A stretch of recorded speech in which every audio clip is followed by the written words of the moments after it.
सबसे पहले बात करेंगे एबीपी न्यूज के 5 एक्सक्लूसिव खुलासों की। ओसामा बिन लादेन ने जिस आतंकवादी संगठन अलकायदा को खड़ा किया था, उसने भारत में कदम आखिरकार रख दिया है। भारत में अलकायदा की दस्तक को लेकर एबीपी न्यूज को एक्सक्लूसिव जानकारी मिली है। पहला खुलासा यह हुआ है कि अलकायदा ने भारत में अपना ब्रांच खोल दिया है। अलीम उमर नाम के एक व्यक्ति को भारत में अलकायदा का प्रमुख बनाया गया है। दूसरा अहम खुलासा, खुफिया एजेंसियों की ऐसे लोगों की जानकारी मिली है जो भारत में अलकायदा और आतंकी संगठन आईएस को बढ़ावा दे रहे हैं। तो ये पहला बड़ा खुलासा कि भारत में अलकायदा का जो ब्रांच है वो आखिरकार खोल दिया गया है। दूसरा खुलासा कि भारत में अलीम उमर अलकायदा का चीफ बनेगा। तो ये पहला बड़ा खुलासा है। 5 बड़े खुलासे आपके सामने रख रहे हैं। दूसरा खुलासा, अलकायदा आईएस से संबंध रखने वालों की पहचान हुई। और साथ ही बताएं कि एनआईए संदिग्ध लोगों पर एफआईआर करने की तैयारी में अब जुट चुका है। तीसरे बड़े खुलासे की बात करते हैं। मुंबई के 4 लड़कों को आईएस के पास भेजने वालों की पहचान हो गई है। तो ये तीसरा बड़ा खुलासा, मुंबई के 4 लड़कों को आईएस के पास भेजने वालों की पहचान हो गई है।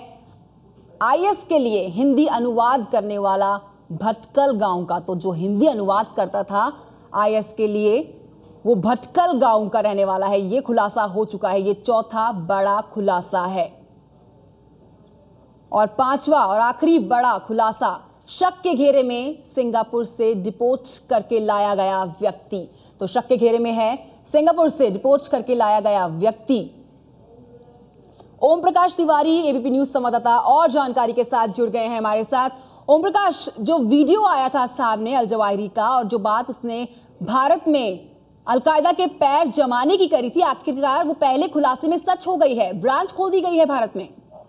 बिल्कुल कंचन, अलकायदा ने साफ तौर पर कहा है कि उसने भारत, म्यांमार और भूटान के लिए जो विंग खोला है उसमें अलीम उमर नाम के जिहादी को इसका प्रमुख बनाया गया है और ये शख्स पाकिस्तानी मूल का बताया जाता है।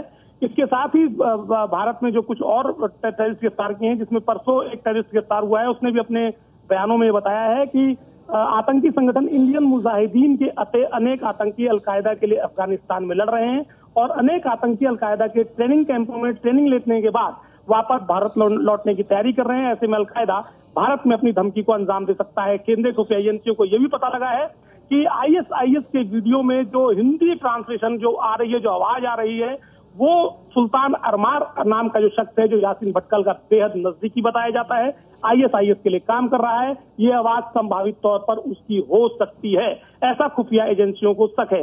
लिहाजा अलकायदा की धमकी के मद्देनजर एनआईए इस मामले में अपनी एफआईआर दर्ज कर सकता है। इसके अलावा आईएस के लिए भी एनआईए अपनी एक अलग से एफआईआर दर्ज करने जा रहा है। एनआईए ने अभी तक की अपनी इंक्वायरी में पाया है कि जो संख्या सामने आ रही है आईएस से लड़ने जाने के लिए, वो संख्या 5 गुना ज्यादा हो सकती है। अपनी इंक्वायरी के दौरान केंद्रीय खुफिया एजेंसियों ने मुंबई से जिन 4 लड़कों को भेजा गया था, जिन लोगों ने उन लोगों को भेजा था, और ऐसे कुछ संदिग्धों की पहचान की है। इसके अलावा सिंगापुर से गुल मोहम्मद नाम का एक शख्स आया, डिपोर्ट किया गया है, उसके ऊपर भी खुफिया एजेंसियों की नजर है। गुल मोहम्मद पर आरोप है कि इसने सिंगापुर में ख्वाजा फखरुद्दीन नाम के शख्स को आईएस के लड़ने के लिए भेजा था और सिंगापुर गवर्नमेंट ने इंक्वायरी के बाद गुल मोहम्मद को वापस भारत भेज दिया है। लिहाजा खुफिया एजेंसियों की नजर गुल मोहम्मद नाम के इस शख्स पर भी है। केंद्रीय खुफिया एजेंसियों की रिपोर्ट के बाद एनआईए इस मामले में 2 अलग अलग एफआईआर दर्ज करने जा रही है, जिसके बाद इस मामले को कानूनी अमली जामा पहनाया जाएगा। कंचन जी, तो ये बड़ा खुलासा, ये बड़े खुलासे एबीपी न्यूज कर रहा है। ओम प्रकाश, शुक्रिया आपका जानकारी देने के लिए।